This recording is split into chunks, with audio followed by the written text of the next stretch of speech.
दोस्तों ये फेज़ तो आपको याद ही होगा, ये 2018-19 के बीच में काफ़ी ज़्यादा फेमस हुआ था। ये चाइना के एक डॉक्टर हैं जिनका नाम है ही जियानकुई, जिन्होंने एक ऐसा एक्सपेरिमेंट कर डाला था जिसके बाद में इन्होंने अपनी तारीफ़ें भी बड़ी करी थी सोशल मीडिया के ऊपर कि मैंने ये एक्सपेरिमेंट सक्सेसफुल कर दिया है, जो था ह्यूमन एम्ब्रियो का कंट्रोवर्शियल जीन एडिटिंग एक्सपेरिमेंट, जिसके अंदर उन्होंने डीएनए को ही चेंज कर दिया था अनबॉर्न बच्चे के, जिसकी वजह से जो बीमारी इनके फादर को थी वो इनमें नहीं आती। वही एक्सपेरिमेंट इन्होंने किया था और इस टेक्नोलॉजी का नाम था CRISPR-Cas9 टेक्नोलॉजी, जो कि 2018 में इनको चाइना के जेल में भिजवा गई थी। इन्होंने south university of science technology China के अंदर ये एक्सपेरिमेंट किया था और ना कि छुप के किया था कि अपने किसी प्राइवेट क्लिनिक के अंदर कर रहे हैं या किसी प्राइवेट हॉस्पिटल के अंदर कर रहे हैं। इन्होंने खुलेआम किया था और सोशल मीडिया पे बताया भी था कि मैंने एक इस तरीके का एक्सपेरिमेंट किया है जहाँ पर फादर को HIV है,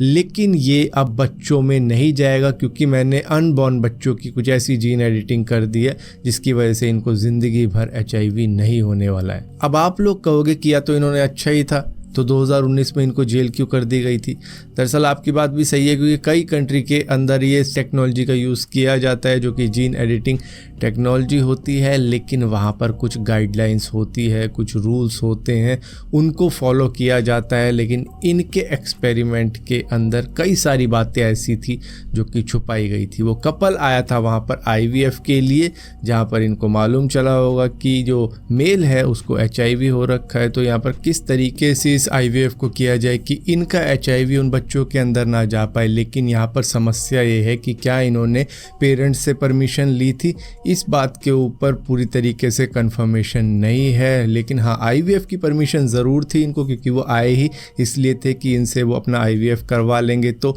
वहाँ पर तो पूरी ट्रांसपेरेंसी थी। लेकिन ये इस तरीके का एक्सपेरिमेंट करेंगे एम्ब्रियो के साथ में, वो शायद उनको मालूम भी ना हो और इससे फ्यूचर जनरेशन को भी काफ़ी ज़्यादा प्रॉब्लम का सामना कर सकता है, ऐसा भी मानना है चाइना की गवर्नमेंट का या वहाँ के कानून का, जिसकी वजह से इनको जेल में भेजा गया था। और एम्ब्रियो की जीन एडिटिंग एक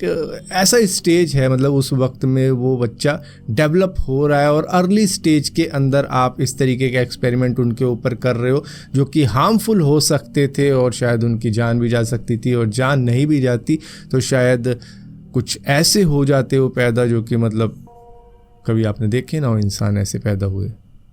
लेकिन अब सवाल दिमाग में आता है कि इन्होंने ये जीन एडिटिंग की कैसे कि उन दो बच्चों में से HIV को हटा ही दिया। दरअसल इन्होंने CCR5 नाम के जीन को 2 एम्ब्रियो से कुछ इस तरीके से एडिट किया था, जो कि पहले मैं बता दूं, ये जो CCR जीन है ये एक तरीके का जीन कोड है जो कि उस प्रोटीन के लिए होता है जो कि HIV को एंटर करवाता है सेल्स के अंदर। तो उसको इन्होंने एडिट कर दिया ताकि HIV सेल्स के अंदर जा ही ना पाए। तो ये फ़िलहाल के लिए कंफर्म नहीं है कि क्या ये एक्सपेरिमेंट सक्सेसफुल रहा ही है, क्योंकि अब सब कुछ प्राइवेसी में डाल दिया गया है, मतलब सब कुछ हाइड कर रखा है, उनकी प्राइवेसी रिवील नहीं की गई है। जो भी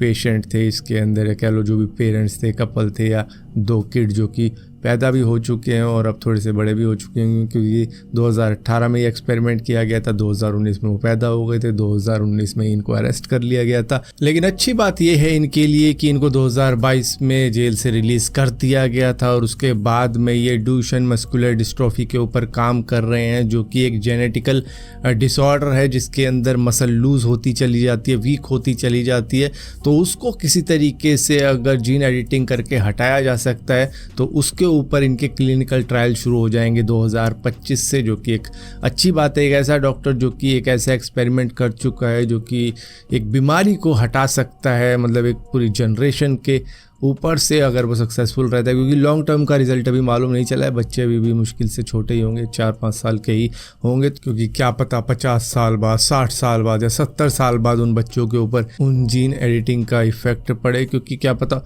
उससे कुछ चीज़ें सप्रेस हो गई हो जिसकी वजह से दूसरी बीमारियाँ आ सकती है। तो मतलब वो तो लॉन्ग टर्म में ही पता लगेगा, लेकिन इन्होंने कर दिया। लेकिन अब ये फ़िलहाल के लिए ड्यूशेन मस्कुलर डिस्ट्रॉफी के ऊपर काम कर रहे हैं, जो कि मसल लूज़ होने की प्रक्रिया को रोक सकता है जिन लोगों को भी इस तरीके का जेनेटिकल डिसऑर्डर हो रखा है। और सुनने में ये भी आ रहा है कि एंटी एजिंग ट्रीटमेंट के ऊपर भी काम कर रहे हैं कि किस तरीके से एजिंग को रोका जा सकता है, उसके लिए भी ये एक एक्सपेरिमेंट कर रहे हैं। लेकिन हाँ, अब ये एक दायरे के अंदर करते हैं अपना काम। ऐसा नहीं है कि बस किसी को बुलाया और उसको कुछ बताया नहीं, हम ऐसे ऐसे कर देंगे और उसके ऊपर एक्सपेरिमेंट बिना उसकी राजी के, बिना उसके कंसेंट के ये करना चालू कर गए और उसके बाद में कुछ भी पेपर पे लिख दिया कि भाई मैंने ये तेरे साथ किया, लेकिन किया कुछ और है। क्योंकि इससे पहले किए गए एक्सपेरिमेंट में भी इन्होंने ऐसा ही किया था कि इन्होंने लिखा कुछ था, किया कुछ था, तभी ये फंस गए थे, जिसकी वजह से इनको 3 साल जेल में रहकर आना पड़ गया। लेकिन क्योंकि ये ह्यूमैनिटी के अच्छे के लिए काम कर रहे थे, भलाई के लिए काम कर रहे थे कि इस एक्सपेरिमेंट से कई बीमारियों को हटाया जा सकता है अनबॉर्न बेबी से, इसकी वजह से इनको चलो 3 साल की जेल तुम्हारे लिए काफ़ी है, माफ़ करके छोड़ दिया गया। और अब भी ह्यूमैनिटी के लिए ही काम कर रहे हैं, एक एंटी एजिंग के लिए और एक DMD के लिए, जिसके अंदर मसल लूज होती चली जाती है। सो मेरे हिसाब से अगर ये लॉन्ग टर्म में जो भी इनका एक्सपेरिमेंट था कामयाब रहता है, इन्होंने तो कर दिया, अब वो बच्चे भी ज़िंदा ही रहेंगे लंबे टाइम तक, तो देखा जाएगा क्या होता है क्या नहीं होता। लेकिन अगर वो सक्सेसफुल रहा, आने वाले 50-60 सालों में पता लगता है इस एक्सपेरिमेंट के बारे में कि ये सही था, तो इनका नाम हिस्ट्री में लिखा जाएगा।